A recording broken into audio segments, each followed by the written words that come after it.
Welcome to the Peachtree Podcast. Peachtree Learning Center is a nonprofit in Middle Tennessee dedicated to training and discipling students in all the fine arts to become excellent and skilled in order to spread the kingdom of God into the world of the arts. On this podcast, we will discuss topics designed to encourage, uplift, educate, and equip people to proclaim the kingdom more deeply in their own families and communities. We're coming to you today with some special guests we'd like to welcome to the program. We have so many interesting families that come to Peachtree, and I wish we had time to interview all of them. We are trying to work in as many interviews as we can, but this family is a really special family, the Trulls, and they have a super interesting background before they married, and then a beautiful tapestry of experience that they've woven together since they were married, and they now have 3 children and have included them on some of that walk already. And I wanted to talk to them about homeschooling and how that has kind of fed into their lifestyle and how they've been able to incorporate the mission that God has them on into their family life through that choice, and not with the mindset of trying to convince anyone that that's the choice for them, but definitely with the mindset of understanding that God called them to this and that they are being obedient in that. And just hearing the fruit of that already in their young children is a really powerful testimony to the work of God when He calls you to do something. So today we're going to be speaking with a very special family, Travis and Lauren Trull and their children. So enjoy this episode of Peachtree's podcast. Welcome back to Peachtree's podcast. Today I have the honor and privilege of interviewing the Trull family. So we have Travis and Lauren with us, and Oliver and Isla and Vivian. And I'm so excited to get to talk to y'all about your family story and where you've been and how God brought you to where you are. So welcome to the podcast today. Thank you. If there's some ambient noise, just chalk it up to life being lived, and a huge event downstairs today in our space, because increasingly we find several things going on in our building at a time. So we're sharing the space with a very fun event. So just enjoy all the extra for fun, for free. So I wanted to talk to y'all because you are a homeschool family and have a very beautiful story of mission work in your background, and then also have started a company that's fascinating to watch. And I wanted to hear you kind of speak to, I guess we can start with your origins. So you told me both grew up as missionary children in the same country, but did not really know each other. Yes, we were both missionary kids in Kenya, in East Africa, in opposite sides of the country. But around age 9 is when we both moved to the U.S., but we would spend a lot of summers back in Kenya. So it stayed in our DNA and in our experience growing up past then. But just growing up in families that were all about serving people, and with some of our closest friends being Kenyans who were born into incredibly challenging circumstances, really shaped who we are and the direction our life has gone. And then you actually met each other for real in college, right? Right. That's right. Yes. We have found photos that we're both in as a kid. So our parents knew each other a little bit, but we met in college. And knew that was, you became friends first, and you said that it was pretty easy after that. Yes. So. We quickly understood each other, and the rest is history. Yeah, so far. Yeah. So you've been married for how long now? This will be our 16th year. Oh, that's, congratulations. Thank you. Yeah. It's been fun. What was the impetus for you deciding to homeschool? Your oldest is Oliver, and he just turned 10. Yes. And so you've been doing this for a little while now. So what was the choice like when you decided that? Well, I was homeschooled as well. And between the two of us, we did pretty much all kinds of school and felt like there's not one perfect way. Sure. But I loved being homeschooled. And when Oliver was ready to start kindergarten, I was just like, not ready to send him off. I just wanted to be near him. And so we just decided homeschool felt like a really good choice for our family. And we love to travel. Right. And we also wanted that as an option to just be able to pick up and go if we wanted to, and to spend a lot of time as a family and just to be together a lot. And so that's why homeschooling really felt like a good choice for us. Yeah. I think God's definitely moved, in a lot of families to put that tug in. I think it's moms a lot of times, but sometimes dads at the same time or earlier, but to kind of draw the family unit back together. It feels like society fractures us a lot. Yes. Even in churches, honestly, when you're segmented by age all the time, it's hard to create a family culture that feeds and nourishes the way at least we thought we were supposed to with our family. So And I think also like Cookeville just has such a great community of homeschoolers, and so that really helped me confidence that we could do this with the support of, and Peachtree isn't one of the reasons, and then just so many families that have done it, and so that was really encouraging. But it's turned out to be definitely the right choice for us, especially with being able to travel has been very cool. Well, and that's figuring more prominently, I think, into your story, it sounds like. So you started a company, and is it a nonprofit? Yes, That's what I thought. not-for-profit. So is it a foundation, or is it it's a not-for-profit? It's a company? 501c3 not-for-profit. And it's called Flint Global. Yes. And it is to serve what you were describing earlier, to serve those people. Exactly. Flint Global exists because we care about the poorest people on the planet. We care about parents who don't know how they're going to feed their kids tonight, kids who don't have any parents, and just trying to figure out how they're going to make it through the day. And we provide education and coaching, walk alongside them over extended periods to help them build a ladder out of those cycles of poverty, so that through that process, they either acquire a job or more commonly build a business that helps them have the cash in their pockets that they need to pay medical bills, education for their kids, food on the table, secure shelter, all those things that fuel generational change. So it's all about not short-term relief, but long-term generational change. Much more impactful. And your children have been home to watch that grow, because you started it just 4 years ago. I thought it was older than that, but it's still pretty fresh. So your older two for sure probably remember when there wasn't in existence. So they've been able to be privy to the whole process of. They have. We have done this type of work a long, long time. 5 of our first 7 years, we lived in Tanzania and East Africa. 7 years of being married. Oliver was born when we lived there. And that's where we kind of stumbled into, we were there to serve. We were part of a mission team, but we stumbled into helping people start businesses to be able to meet their basic needs. So it's kind of been in our DNA and in our story, but we unexpectedly ended up in the States. I helped build a few different businesses here in Alabama and in Tennessee. And then those paths kind of came back together to use that business experience and the international background. So they've been kind of watching it, but the last 4 years building this organization has been a whole new level of them watching the whole process and being a part of events we have. And then finally we just got back from 6 weeks together. So they hadn't traveled with me since 2019.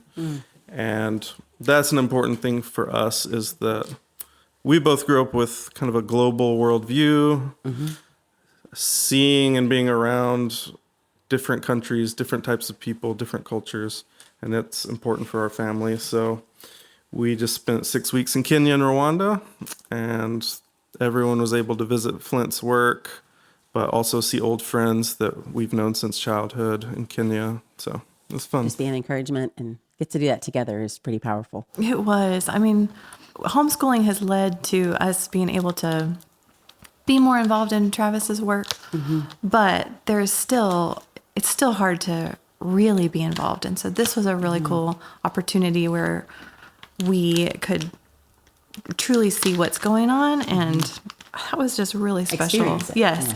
And understand, Travis travels a lot, and so it was cool to be able to understand what he does when he travels, and so it was neat. Yeah. Now you can picture it better. Now we can picture it, yes. And I think it was great for the kids to get outside of our own little area of the world and see more. And Oliver, you even celebrated a birthday while you were over there? I got to see some animals, birds mostly, some monkeys, and that was really fun. And Something else you enjoyed? Yeah, what was your favorite part of the trip? we saw the 2 last northern white rhinos, so that was really fun. And so they're almost extinct. There's 2 female left in the world, so they're trying to do some fancy science stuff. That's right. Exactly. Yeah. Yeah, they've done quite a bit of research to figure out how to keep this one breed alive, and there's only 2 left, and it was very cool. We got to feed them, and it was, I mean, those rhinos were huge, and it's very humbling to be next to such a huge wild animal. And but it was very cool. Yeah. Isla, what was something you had a good time on the trip doing? Did you enjoy seeing the animals? Did you see the big blue bird in the rainforest too? Yeah. What's your favorite animal you saw? Lion. The lion? Did you see a lion? Wow. We saw a few lions. Which one was your favorite? What was it doing? Leaning beside a tree. Leaning on a tree. Kind of had its paw up on the side of the tree. Oh, wow. That's pretty funny. Wow. It was cool. Was that on the safari? Yes, we got to do a safari. safari, and that was just this is a fun experience as a family to see. And Travis, you should tell how Flint is around how it's involved with animals. Yeah, like the rhinos, the reason there's only 2 of that particular type left is poaching. We went to an elephant orphanage where these elephants have been orphaned because their parents were killed by poachers. The reason in Kenya, the punishment for killing an elephant is life imprisonment. The reason people are willing to risk that is because they're just desperate to provide for their families. So a foreigner who's going to sell it in another country, make a ton of money, offers them a little money to do the dirty work. So what we do is work in the communities that live alongside these conservation zones, and we help them build businesses, have ways to provide for their families so they're not so desperate. So you can actually help the conservation of these rare animals by helping the people who live alongside those areas, who live in incredibly wild places on Earth. So like one thing we do is our nonprofit owns a jewelry business in Kenya, handmade jewelry designed for U.S. customers and sold online here in the U.S. and in different boutiques. And there are women living in these remote areas, living in villages where lions and leopards and elephants roam through. And it's very hard to find a way to provide for your family out there. But they're making jewelry that we're selling in the U.S. So we're creating employment for people in these communities, which also helps them not need to go set a trap for an elephant. Where would somebody in this area, where would somebody in Tennessee find those products you're talking about? The jewelry is on JimaniCollections.com. It's JIMANI collections.com. You can also go to flintglobal.org and find a link to Jimani. Okay. It's a little easier to spell Flint Global. But yeah, you can buy them there. There's all kinds of stuff. Some are made by the Maasai women who live in this remote area. We also have a workshop in Nairobi, one of the biggest cities in Africa. And women who had been living in the slums, just in horrible circumstances, we provide employment for them to come and make jewelry, and also as they make jewelry, learn to start their own businesses, and yeah. Break the cycle. What all countries are you active in through Flint? Right now, this year, we're in 11 different countries. Kenya, Rwanda, Tanzania, Uganda, South Sudan. That's all in East Africa. West Africa, we're in Sierra Leone. Latin America, we're in Colombia, Honduras, and we're in India and Nepal in Asia. And then we've started local programs in Nashville to work with youth who are about to be off on their own, and they're coming out of tough circumstances and trying to figure out how they're going to build a future. How powerful. How powerful that your family gets to experience this together. That's what drew me to want to talk to you, because I knew you just come back from this trip, and I wanted to hear more about that anyway, but I know it's making indelible impressions on your family. It's shaping who they're going to be, which is a powerful tool in the hand of the Lord. I mean, that's another generational tool to transfer. So it's our parents' decision to live a life of service shaped us. We want to do the same, and you don't have to do that by having a nonprofit or moving overseas, but just choosing to live your life intentionally and to do things for people in need and to be a light. It's a big deal. So well, and he tells us directly that there are good works prepared for us before the world began. So each of us has got something to offer, and being able to show your children what that looks like in your life doesn't necessarily mean they'll do exactly the same thing, but the abandonment to the will of God is the most important thing I think you can transfer that way. You can Exactly. let them see that you're led, and then that hopefully inculcates that in them to want to live that way. It's really powerful. For sure. Thank you guys for coming in. Thanks for being Thank so patient. you so and much. Thank you letting for us having talk to you us. about this. It's a beautiful story. I love what your family's doing. Well, we're huge fans of what you do and what happens at Peachtree. We're so grateful to be a part of this community and for what you do to serve. So Well, thank you. It goes both ways. We're very excited your sweet ones are here, and thank you for entrusting them to us every week. for a few Absolutely years. love it. Yeah, It's a it's a highlight, joy. definitely a highlight of the week. We always yeah. love seeing them come in. So, Well, thank you guys for being here. Thank you, Vivian, for being so sweet and patient. Thanks for letting us borrow your family. Thank you. Yeah, thank you for being here. thank you so much. Thank you so much for joining us today. To support this podcast, please go follow us on your podcast platform of choice. And if you're interested in knowing more about the work of Peachtree, please go visit our website at peachtreelearningcenter.com for more information.